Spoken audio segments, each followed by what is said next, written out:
देखिए, मीडिया के माध्यम से ही मुझे जो जानकारी मिली है लॉरेंस बिश्नोई के बारे में कि वो जेल में है या टेलीफोन से वो धमकी देते हैं, किस तरह से देते हैं, तो ये गुजरात सरकार को और ख़ासतौर पे गुजरात जेल अथॉरिटी को देखनी होगी और इसकी जांच करके उनसे पूछताछ भी होनी चाहिए, क्योंकि तो ऑलरेडी कस्टडी में है और मतलब उनको छोड़ करके चिराग पासवान थे वहाँ पे मौजूद। मुख्यमंत्री जी ने बैठक बुलाई और मुख्यमंत्री जी के बुलावे पे और एनडीए के घटक के नेता ही अगर नहीं पहुंचे हैं तो ये किस तरह की शुरुआत हुई। साहब की अपनी एक आइडेंटिटी भी है, तो हमारे दल में काफ़ी समय से हैं और तो हमारे दल में थी कुछ बीच में थोड़ा सा टिकट को लेकर या जो क्या बात हुई थी वे दो सीनियर हिना साहब जानती होंगी और हमारे आदरणीय राष्ट्रीय अध्यक्ष और तेजस्वी यादव जानते होंगे। नमस्कार, मेरा नाम प्रेम है और आप लाइव स्ट्रीट देख रहे हैं। मीसा भारती अभी अभी पटना पहुंची है, पर पप्पू यादव को जान से मारने की धमकी मिली है। इसको लेकर सवाल तमाम लोगों से पूछे जा रहे हैं, सत्ता पक्ष के लोग हो या फिर विपक्ष के लोग हो। देखिए, अभी अभी मीसा भारती पटना पहुंची है और सीधा सवाल पप्पू यादव से जुड़ा हुआ है। देखिए, जो बयान दे रही है वो चौंकाने वाला बयान है। उतना ही नहीं, मुख्यमंत्री नीतीश कुमार के आवास पे आज बैठक हुई थी। बैठक में तमाम एनडीए के नेता उपस्थित थे। इसको लेकर भी सवाल पूछा गया है। देखिए किस तरीके से मीसा भारती जवाब दे रही है, पहले आप वो सुने। पप्पू यादव को जान से मारने की धमकी दी है, क्या कहेंगे? देखिए, मीडिया के माध्यम से ही मुझे जो जानकारी मिली है लॉरेंस बिश्नोई के बारे में कि वो जेल में है और आप लोग मुझे करेक्ट कर सकते हैं, शायद वो गुजरात के जेल में ही हैं। तो आप इसी से अंदाज़ा लगा लीजिए कि गुजरात में प्रशासन, जो जेल प्रशासन है, किस तरह से मतलब इस तरह की खबरें बाहर आती है या टेलीफोन से वो धमकी देते हैं, किस तरह से देते हैं। तो ये गुजरात सरकार को और ख़ास तौर पे गुजरात जेल अथॉरिटी को देखनी होगी कि इस तरह की बातें जो आती है इसमें कितनी सच्चाई है और इसकी जांच करके उनसे पूछताछ भी होनी चाहिए, क्योंकि तो ऑलरेडी कस्टडी में है और जुडिशियल कस्टडी में होंगे तभी तो वो जेल गए हैं। एनडीए की बैठक हुई है सीएम आवास में, 220 सीटें जीतने की बात एनडीए के नेता कह रहे हैं। तो एनडीए के जितने भी घटक दल हैं सारे दल के नेता वहाँ आए थे। पशुपति पारस नहीं आए थे, मतलब उनको छोड़ करके चिराग पासवान थे वहाँ पे मौजूद। चिराग के पार्टी से थे। मतलब कौन थे? तो जब सीनियर नेता ही नहीं हुए तो एनडीए की ये किस तरह की बैठक थी? मतलब मुख्यमंत्री जी ने बैठक बुलाई और मुख्यमंत्री जी के बुलावे पे और एनडीए के घटक के नेता ही अगर नहीं पहुंचे हैं तो ये किस तरह की शुरुआत हुई है? तो इसका मतलब कि सब कुछ ठीक नहीं चल रहा है अंदर खाने में। मुख्यमंत्री जी के बुलावे पे और बीजेपी की तरफ से कौन गए थे? बीजेपी के तरफ से बड़े बड़े नेता थे, केंद्रीय नहीं, बड़े नेता में किसी एक का नाम तो है। नित्यानंद राय। गिरिराज सिंह तो आजकल बड़े नेता थोड़ी ना है। गिरिराज सिंह जी तो मतलब सीनियर लीडर हैं, बट जो बिहार को देखते हैं मतलब उनमें से कौन आए थे? सम्राट चौधरी, विजय सिन्हा। सम्राट चौधरी जी को तो पार्टी ने अभी खुद साइडलाइन करके रखा है, तो उनकी मतलब क्या बात की जाए। तो कोई मतलब मुझे लगता है कि जो आप लोग बता रहे हो उस हिसाब से कुछ जो एक ठोस निकल के आना चाहिए था कि आदरणीय मुख्यमंत्री जी ने एनडीए की बैठक बुलाई और बैठक में जो नेता उपस्थित होने चाहिए थे उस स्तर के नेता वहाँ उपस्थित नहीं थे। जो चुनाव को लेकर के, अगर खास तौर पे ये बैठक चुनाव को लेकर बुलाई गई थी तो वो मुझे लगता है कि अधूरी रह गई वो बात। 4 सीटों पर उपचुनाव होने हैं बिहार के। बहुत जगह चुनाव होने हैं, बहुत सीटों पे राज्य के बिहार मतलब भारत के अलग अलग राज्यों में उपचुनाव होने हैं। तो हमारे यहाँ भी चुनाव है, हमारे यहाँ भी उम्मीदवारों के लगभग सभी दल के उम्मीदवारों की नाम की घोषणा हो गई है और सब लोग प्रचार प्रसार में लगे हुए हैं।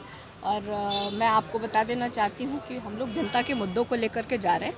हम लोग बिहार के विकास की बात कर रहे हैं, हम लोग बिहार में बेरोज़गारी दूर करने की बात कर रहे हैं, हम बिहार में फैक्ट्री लगाने की बात कर रहे हैं। तो हम लोग जनता के मुद्दे के साथ गए हैं और हमें पूरी उम्मीद है कि जनता इस बार अपना चारों सीटों पे हमारे जो भी इंडिया गठबंधन के जो उम्मीदवार हैं उनकी जीत।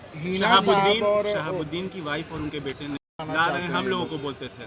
देखिए, आपका प्रश्न मुझे थोड़ा अजीब इसलिए लग रहा है कि आपने कहा कि शहाबुद्दीन की पत्नी, हिना साहब की अपनी एक आइडेंटिटी भी है। वो हमारे दल में काफ़ी समय से हैं और वो लगातार चुनाव लड़ती आई हैं।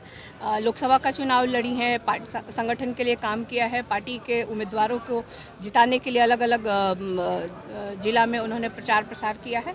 तो हमारे दल में थी, कुछ बीच में थोड़ा सा टिकट को लेकर या जो क्या बात हुई थी, वे दो सीनियर हिना साहब जानती होंगी और हमारे आदरणीय राष्ट्रीय अध्यक्ष और तेजस्वी यादव जानते होंगे कि आपस में क्या बात हुई है।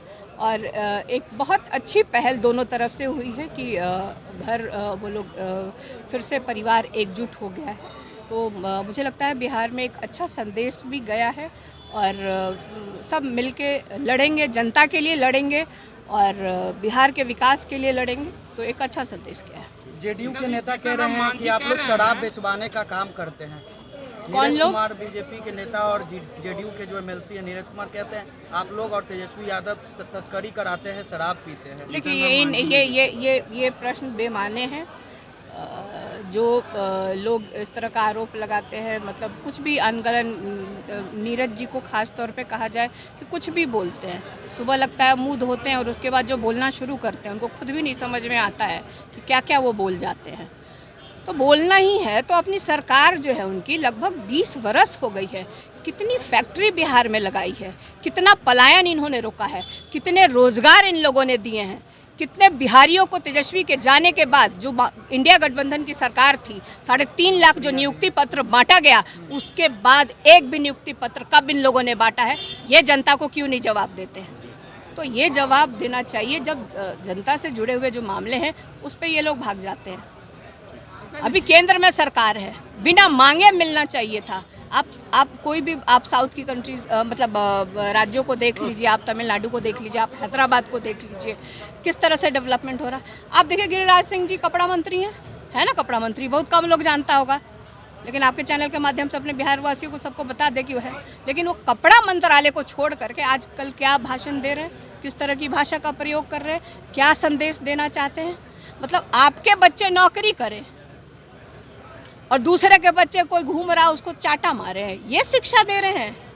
इतने सीनियर नेता होकर के इस तरह की शिक्षा दे रहे हैं। ने कहा कि अररिया में रहना हिंदू बनकर रहना पड़ेगा, तो क्या लगता है भड़काऊ बयान दे रही है? देखिए ये जब चुनाव आता है, जब क्योंकि कोई इनसे सवाल नहीं पूछे ना कि आखिर आपकी डबल इंजन की जो 20 साल से सरकार है बिहार में, तो जनता उनसे सवाल ना पूछे, इसलिए ये लोग इस तरह की बात करते हैं। तो अभी आप मीसा भारती को सुन रहे थे, तमाम मुद्दे को लेकर क्या कुछ कहा उन्होंने, आपने सुना है किस तरीके से मीसा भारती तमाम सवालों के जवाब दिए। पर बिहार में 4 सीट पर उपचुनाव हो रहा है विधानसभा का, इसको लेकर भी सवाल पूछा गया है। देखिए मीसा भारती किस तरीके से जवाब दे रहे वो हमने आपको सुनवाया है। पर शराबबंदी है बिहार में और शराबबंदी पर विपक्ष के नेता लगातार सवाल खड़े कर रहे हैं। जहरीली शराब से कई लोगों की मौत भी हुई है। इसको लेकर सत्ता पक्ष के लोग हो या फिर विपक्ष के लोग हो, तमाम लोगों से सवाल भी पूछा जाता है।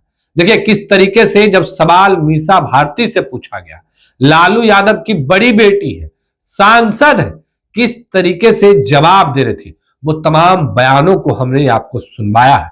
पर पप्पू यादव को जान से मारने की धमकी मिली है, उसके बाद जो सियासी पारा है वो हाई है।